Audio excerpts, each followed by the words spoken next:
Jadi ikhwani fiddin, azakumullah. Ini masalah tauhid, masalah asas. Yang kita harus betul-betul memperhatikan tentang tauhid ini. Harus dakwakan. Kalau sembunyikan, kita nggak jelaskan, kapan mau dijelaskan? Orang sering menunda, nanti dulu, nanti aja, belum waktunya. Tauhid yang dijelaskan oleh para anbiya wa rasul, itu pertama kali mereka dakwah. Karena tauhid sesuai dengan apa?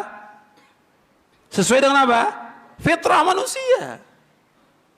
Allah yang menciptakan manusia, Allah juga yang memerintahkan para nabi, para rasul mendakwakan apa?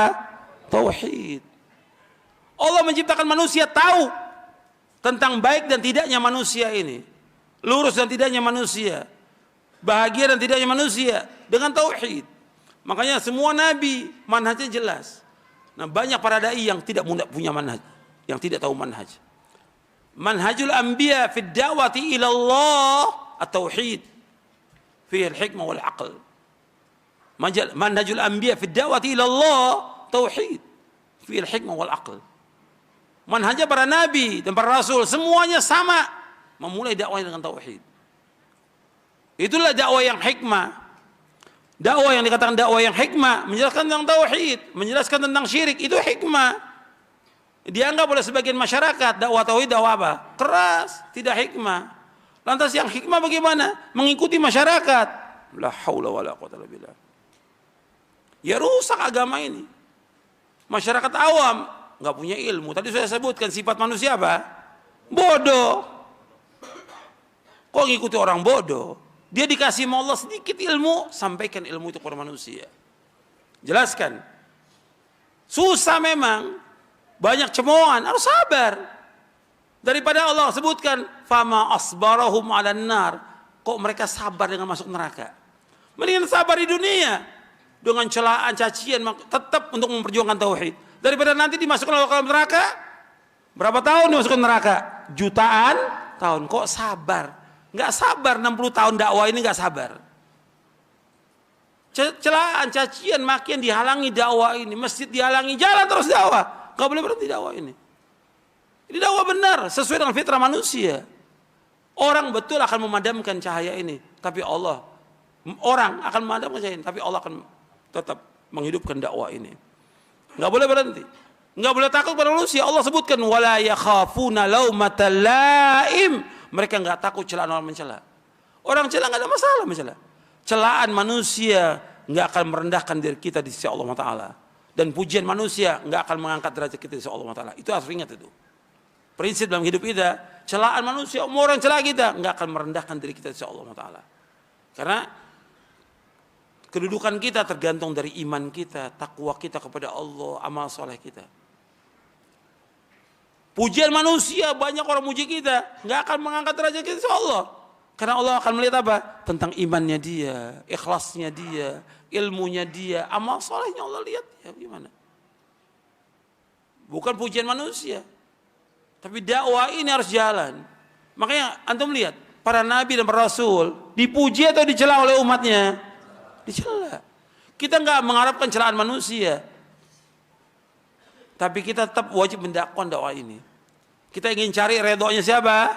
Allah, bukan redhonya manusia. Nabi Muhammad SAW ketika Nabi belum mendakwakan dakwah tauhid, dipuji nggak Nabi? Dipuji, disanjung. Tapi ketika Nabi mendakwakan dakwah tauhid, dicela Nabi, dihina, diejek, dilecehkan, dilempari dengan batu, sahabatnya disiksa, sampai ada di antara mereka yang dibunuh. Kenapa? Tauhid. Bukan mempertahankan segala macam, bukan. Bukan mempertahankan partai, bukan. Bukan mempertahankan ormas, bukan. Bukan mempertahankan suku, bukan. Tapi mempertahankan dakwah yang hak ini. Untuk membela agama ini. Sampai mereka apa? Disiksa oleh orang-orang kafir. Nggak ada yang lain. Mereka bukan mencari dunia, yang mereka cari akhirat. Maka antum lihat, orang yang didakwakan Nabi pertama kali tentang tauhid, kuat imannya. Antum lihat pertama kali, ada orang yang dia masuk Islam, apa gimana? Enggak seperti sekarang orang puluhan tahun Islam tapi takut dalam mendakwakan dakwah tauhid. Ini ada orang yang baru masuk Islam, Sudah ikut jihad. Sampai kata, ya Rasulullah, saya ini masuk Islam dulu atau jihad? Masuk Islam dulu. Kemudian masuk Islam jihad ya. Bersama Nabi SAW. Jihad, kemudian ditaklukkan satu benteng dari orang-orang Yahudi. Kemudian dibagi dia. Dibagi apa? Ghanimah. Ketika dia terima ghanimah. Bukan ini yang saya harapkan. Ini orang pertama kali baru masuk Islam. Bukan ini yang saya harapkan. Yang saya harapkan, saya dipanah di sini, kemudian saya syahid, saya masuk sorga. Tahu tujuan hidupnya itu, baru masuk Islam. Orang Islam yang sekian lama nggak tahu tujuan hidupnya kemana. Orang Islam harus tahu bahwa tujuan hidupnya jannah, sorga yang dia tuju. Makanya dia terus maju lagi, kata Nabi, mudah-mudahan benar apa yang dia ucapkan. Maju lagi ke medan perang, betul terpanah di sini syahid. Aku akan jadi saksi di hari kiamat, kata Nabi SAW. Dia beramal sedikit, tapi paham dia tentang tauhid. Yang membuat mendorong dia untuk mati syahid, iman dia kepada Allah Taala. Dan iman dia bahwa sesudah dunia ini ada yaumul akhir, ada sorga, ada neraka. Yang diharapkan sorga. Mudah-mudahan yang saya sampaikan bermanfaat. Kurang lebihnya saya mohon maaf. Wassalamualaikum Muhammadin SAW. Subhanakallahumma bihamdik. Asyhadu an la ilaha illa anta astaghfiruka wa atubu ilaik. Assalamualaikum warahmatullahi wabarakatuh.